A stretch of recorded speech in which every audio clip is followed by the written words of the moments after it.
స్వచ్ఛమైన నాణ్యమైన గౌదర్పార్ పూజా ఉత్పత్తులు www.gaudarpar.com ద్వారా ఆన్లైన్ లో ఆర్డర్ చేయండి. మీ ఇంటిని దేవాలయంగా మార్చుకోండి.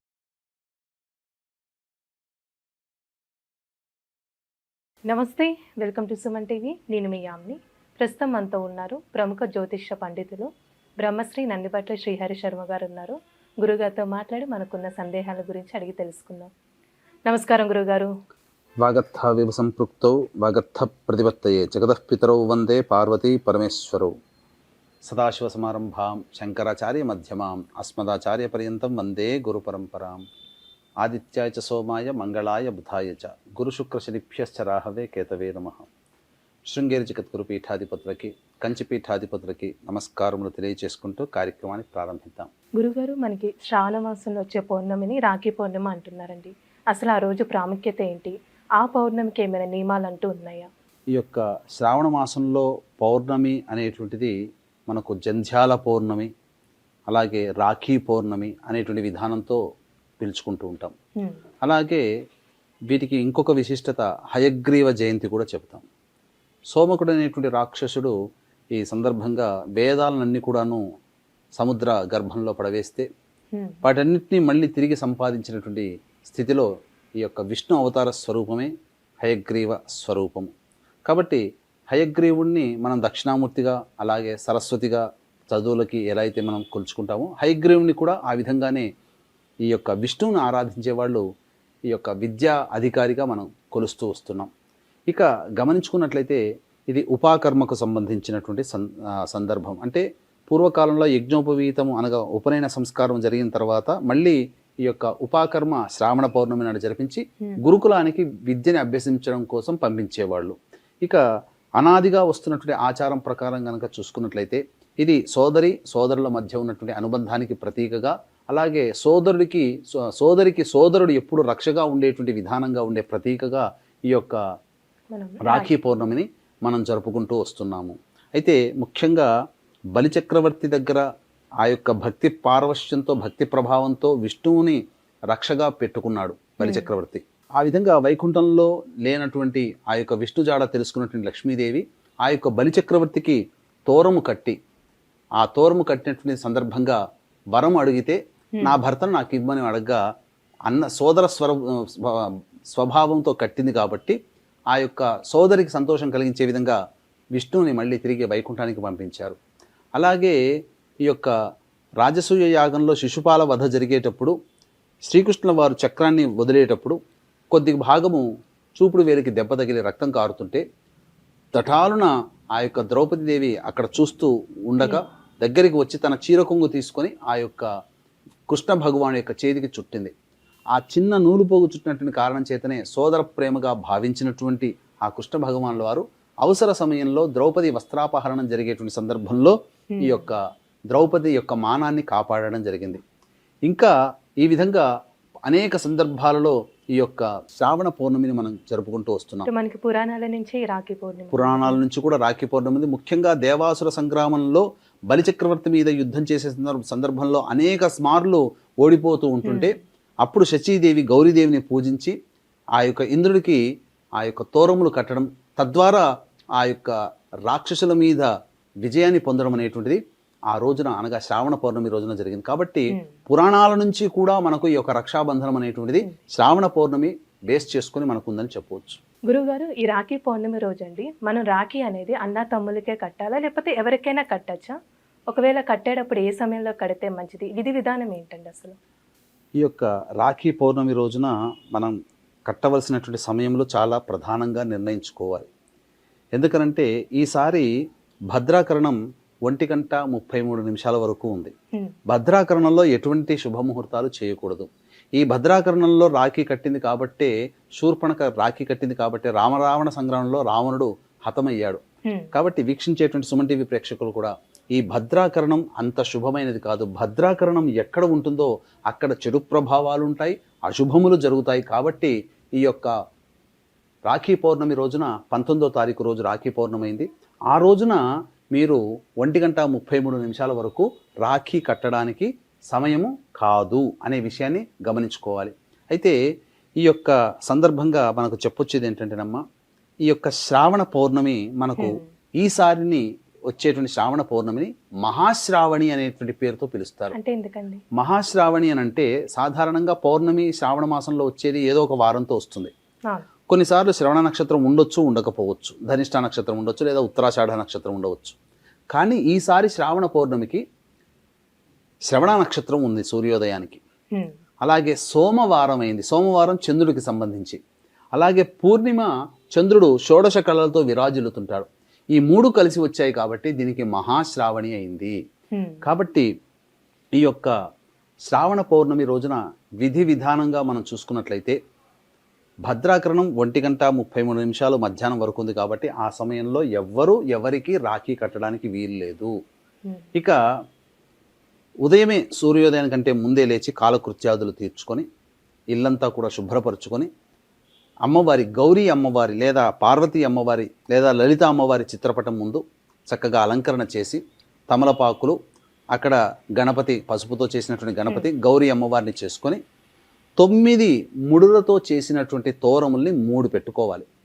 పెట్టుకొని ఆ యొక్క పసుపు అంతా కూడా అంటించి ఆ యొక్క తోరములకి అప్పుడు ఆ యొక్క పసుపు గణపతి గౌరీ దగ్గర పెట్టి అలాగే 2 వక్కలు కూడా ఆ ప్రాంతంలో పెట్టాలి, అనగా ఆ తోరముల పక్కన.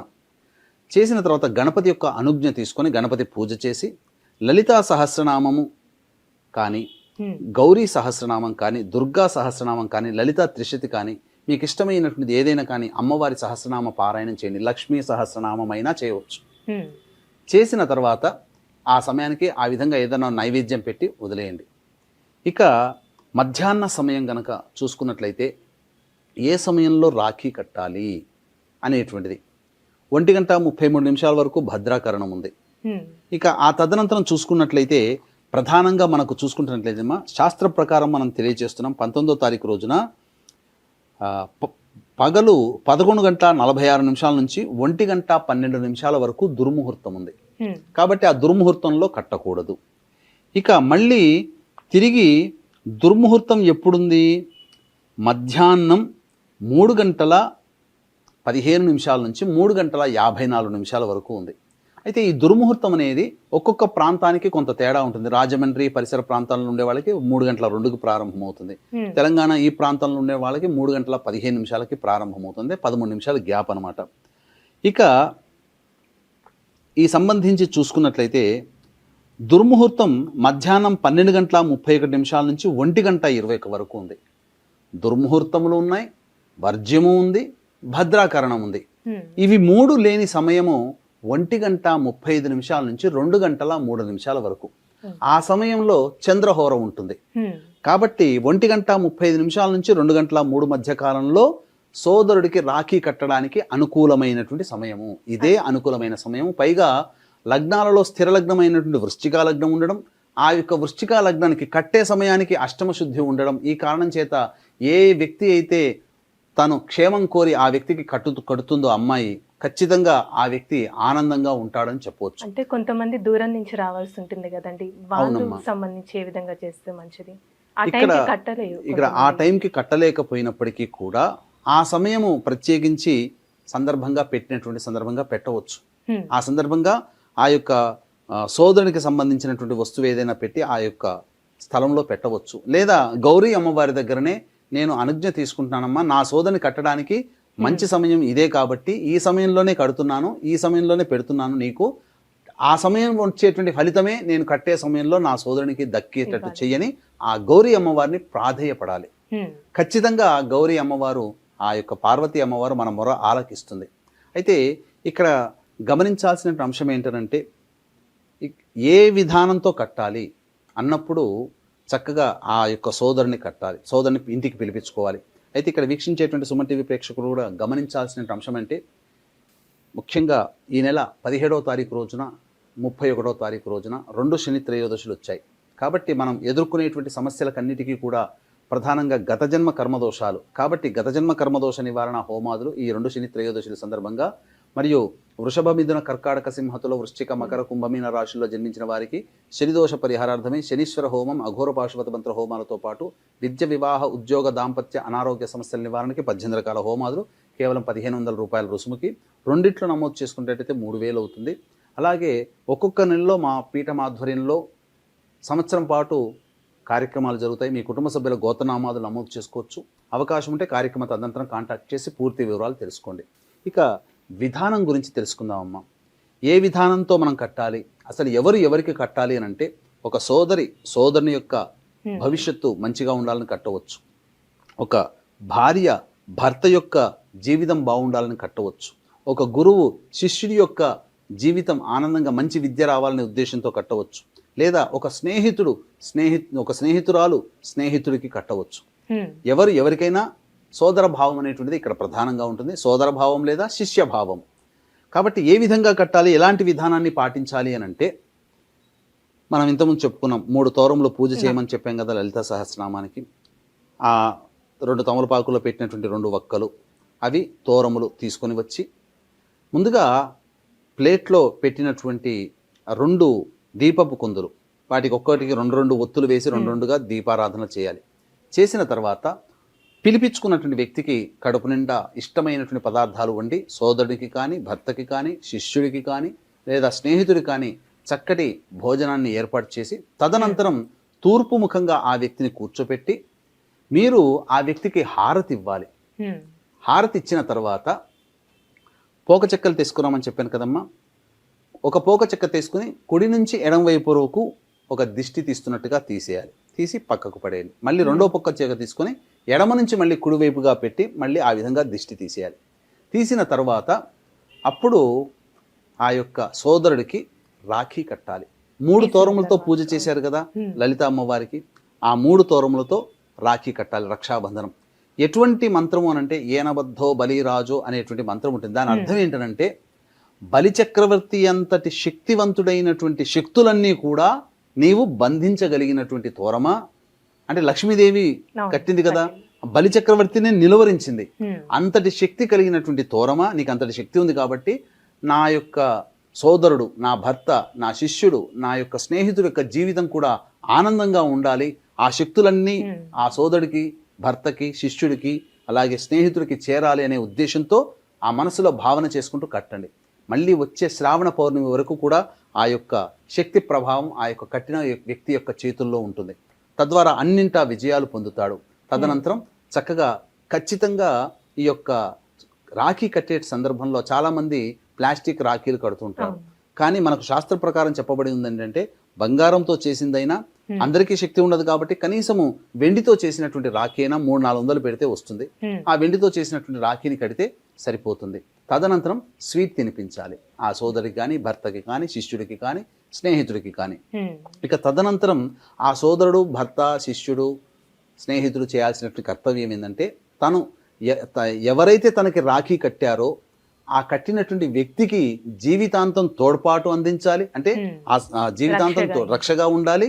మరియు ఆ సోదరి, భార్య, గురువుకి, స్నేహితురాలికి ఆనందపడే వస్తువుని బహుమతిగా ఇవ్వాలి. ఇవి ఇచ్చి సమాప్తం చేసుకోవాలి. కానీ సమయం మాత్రం మర్చిపోకండి. 1:35 నుంచి మధ్యాహ్నం 2:03 వరకు ఉన్నటువంటి సమయం ఇది. మధ్యాహ్న సమయం కేవలం ఒక 28 నిమిషాలు మాత్రమే ఉంటుందమ్మా. ఆ సమయంలో మీరు రాఖీ కట్టండి. గురుగారు, అదే రోజు జంధ్యాల పౌర్ణమి కదండి, కొంతమంది జంధ్యం మార్చుకుంటూ ఉంటారు. దానికి ఏమైనా సమయం అంటూ ఉందా? దానికి ఉదయం 8:03 లోపల సమయం జంధ్యం మార్చుకుంటే చాలా మంచిదమ్మా. ఎందుకంటే ఆ సమయంలో పౌర్ణమి తిథి ఉంటుంది, అలాగే శ్రవణ నక్షత్రం కూడా ఉంటుంది కాబట్టి ఆ సమయంలో జంధ్యం మార్చుకోవచ్చు. దానికేం తప్పు లేదమ్మా.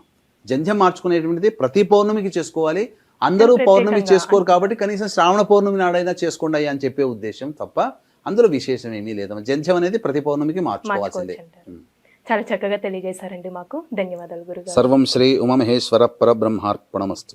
సుమన్ టీవీలో మీ పర్సనల్ అండ్ బిజినెస్ ప్రమోషన్స్ కోసం కింది నెంబర్కి కాంటాక్ట్ చేయండి.